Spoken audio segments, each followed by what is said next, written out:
Alors un sujet d'actualité sur lequel il y a des marches, des pas en avant, des pas en arrière, c'est le droit d'alerte en matière de santé publique et d'environnement. Alors Maître Carrel, qui était avec nous aujourd'hui, avocat au barreau de Marseille, et Fabrice Allégouette de Osez vos droits, est-ce que vous pouvez, Maître, nous définir quel est ce droit d'alerte en matière de santé publique et d'environnement?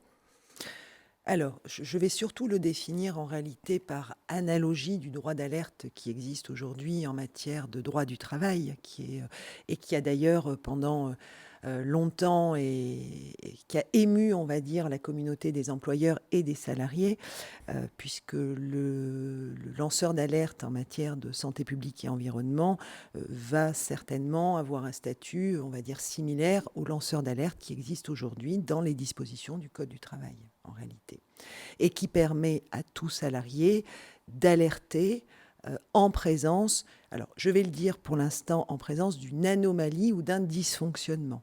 Voilà, quel que soit le terrain de l'anomalie ou celui du dysfonctionnement qui peut être constaté en réalité. Alors, anomalie ou dysfonctionnement, ça voudrait dire que c'est quelque chose qui arrive subitement et c'est le droit d'alerte. C'est le fameux, effectivement, on va dire le danger grave et Le imminent. danger grave et imminent, Ça j'y se arrivais plus. rapprocherait du danger grave et imminent. Alors, Sauf qu'on peut imaginer qu'une entreprise rejette des déchets dans l'atmosphère depuis des années et que ce soit donc pas une anomalie ou un dysfonctionnement, mais le fonctionnement normal de manière exagérée en matière de rejet et qu'on soit en alerte pour dire nos cheminées polluent trop, il va falloir faire quelque chose.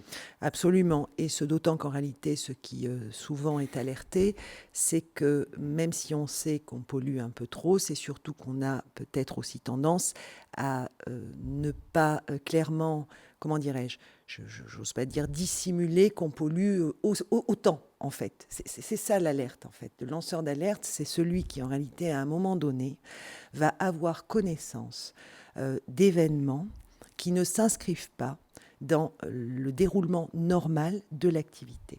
Soit parce que cela représente un danger grave et imminent, soit parce que cela est contraire à la réglementation et aux lois. Alors, est-ce que juridiquement, le lanceur d'alerte, il est protégé de la même manière selon qu'il est représentant du personnel ou selon qu'il est salarié, pas représentant du personnel? Alors, je vais vous répondre oui, enfin, pour moi, ou alors peut-être que je commets une erreur, mais je vais dire schématiquement, le lanceur d'alerte est protégé de la même manière, qu'il soit représentant du personnel ou pas, dans la mesure où il ne peut pas lui être fait grief d'avoir utilisé ce droit d'alerte. Voilà, de ce point de vue-là. Ok. Ensuite, bien évidemment, si l'employeur devait considérer que l'usage de ce droit d'alerte était abusif, la procédure qu'il mettrait en place serait différente selon qu'il s'agit d'un représentant du personnel qui a la qualité de salarié protégé, du salarié qui n'a pas la qualité de salarié protégé. Alors, Fabrice, avant d'arriver chez Maître Carrel avec son dossier en disant voilà, j'ai déclenché un droit d'alerte, l'employeur n'a rien fait, pourtant il y a un souci. Comment ça se passe à l'intérieur de l'entreprise? Comment ça se passe avec le CSE? Puisque à ce moment-là, on est au CSE avec les prérogatives du CHSCT d'avant. Euh, Comment on remonte ça à l'employeur? Alors, avant de vous répondre, je voudrais juste réagir. Vous parliez de dysfonctionnement propre à l'entreprise qui pourrait justifier le déclenchement de ce type de droit d'alerte. En réalité, ça va beaucoup plus loin que ça. On peut lancer un droit d'alerte pour simplement rappeler que l'employeur ne respecte pas, par exemple, dans la manière de produire son activité, la santé, tout ce qui relève de la santé des salariés. On parle bien d'un droit d'alerte de santé publique et d'environnement, mais la santé, ça commence aussi par des travailleurs qui peuvent parfois, dans certaines usines, travailler à main nue avec des produits solvants qui sont extrêmement corrosifs, peuvent inhaler parfois des produits toxiques parce qu'il n'y a pas suffisamment de ventilation dans les espaces de travail. Donc le lanceur d'alerte et le droit d'alerte, c'est pour ça que le parallèle avec le danger grave imminent est tout à fait judicieux, va intégrer le fait que l'employeur ne respecte pas les principes de droit et de protection et verse évidemment dans des problèmes de santé publique. Deuxièmement, le CSE. D'abord, quand on déclenche un droit d'alerte, on déclenche une procédure d'enquête. Bon, quelle que soit la nature de l'alerte, finalement, ça déclenche une procédure d'enquête. L'enquête va permettre justement d'identifier si ce qui a été présumé comme étant un risque est d'autant plus grave et imminent, est-ce qu'il se vérifie Et s'il se vérifiait, l'employeur devra répondre de ses agissements ou de ses omissions. Les agissements, c'est comme quand vous le dites, il a fait sciemment quelque chose pour ne pas notamment dépolluer les sols, ou omission, alors qu'il a pollué les sols et qu'il l'ignorait ou qu'il n'en comprenait pas la portée, il n'avait pas pensé à des dispositifs de dépollution. Alors, dans ce cadre-là, le lanceur d'alerte, est-ce qu'il ne peut pas être extérieur à l'entreprise? C'est-à-dire un riverain, par exemple, qui remarquerait qu'une usine à côté de chez lui pollue et que ça a des conséquences sur la santé des habitants de la ville, par exemple. Est-ce que la mairie, alors c'est embêtant parce qu'elle perçoit quand même des taxes sur les emplois qui y sont, mais est-ce que au moins des associations de riverains ne peuvent pas aller vous voir, maître, en disant voilà, cette entreprise pollue, voilà les conséquences que ça a? Alors, oui, enfin, j'allais dire oui. Alors, c'est étonnant comme rebondissement dans la mesure où hier, justement, je suis allée à la rencontre de riverains qui se plaignaient de la station d'épuration localisée à côté de chez eux et qui s'inquiétaient bien évidemment de ce que celle-ci déversait ses eaux usées dans la rivière, etc., etc. On connaît aussi bien la problématique.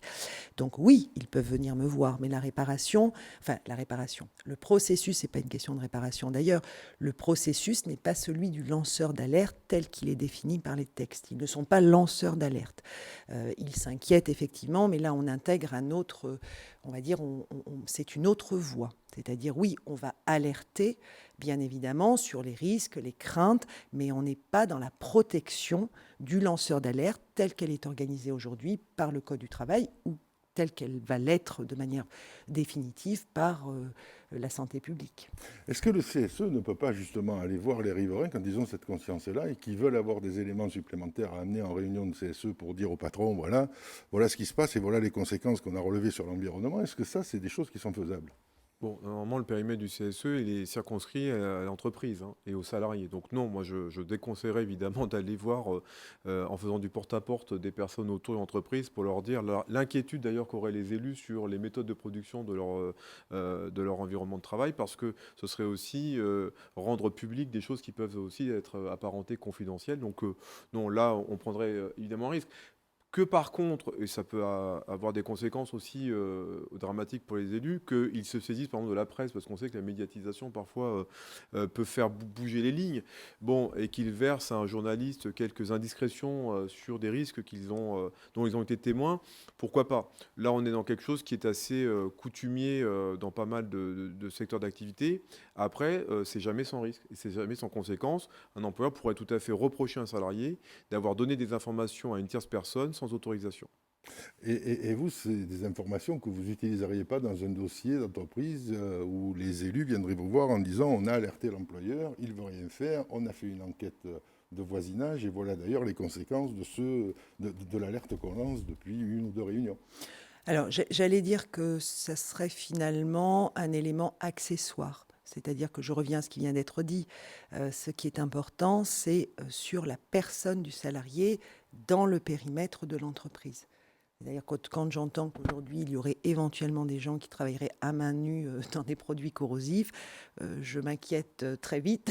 Là, c'est Et régulier, hein. Moi, j'ai été il n'y a pas très longtemps dans une usine de travail sur le silicium.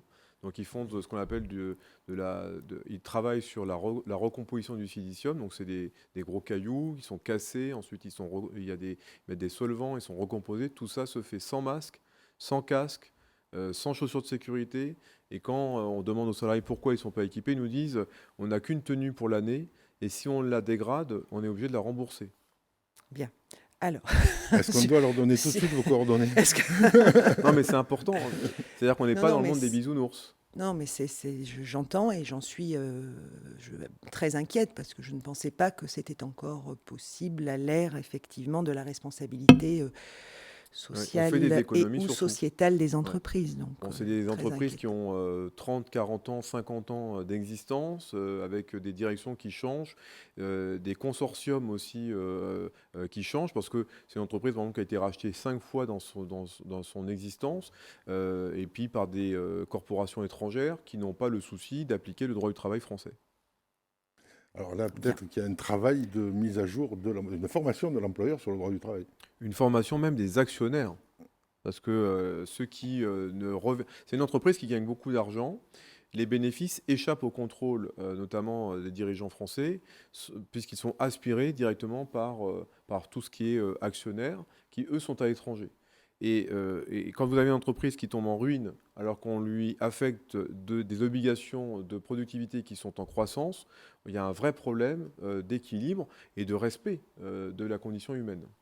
Alors là, on est réellement dans ce droit d'alerte qui pourrait lancer à l'employeur en disant, voilà, là, il y a une alerte sur un danger grave et imminent même. Là, oui, on serait quasiment sur le droit de retrait en présence d'un danger grave et imminent et d'atteinte à l'intégrité physique, hein, Ouais. vraisemblablement. Tout à Et fait. les salariés, alors le droit de retrait est un usage qui est très peu sollicité parce que le droit de retrait, qui est un droit individuel, hein, quand on a un motif raisonnable de penser que sa santé, sa sécurité peut être menacée, voire même sa vie, on aurait le droit de dire je vais voir mon employeur, je lui explique que c'est plus possible, je me mets à de bonne distance de la situation, j'exige une enquête et éventuellement des transformations impérieuses. Le problème, c'est que ça arrive à vous dire si je fais ça, je m'isole du reste du groupe qui ne dit rien, je suis exposé directement aux foudres de l'employeur. Et ce qui serait davantage difficile à supporter, c'est moins de mourir à cause de mon travail que de plus avoir de travail. Mais je crois qu'il est temps de rappeler à certains employeurs que le premier article qui a jamais traité du Code du travail était celui qui interdisait aux enfants de moins de 7 ans de travailler à la mine. Eh bien voilà. C'est clair. Merci beaucoup à tous les deux. Merci à Merci. vous.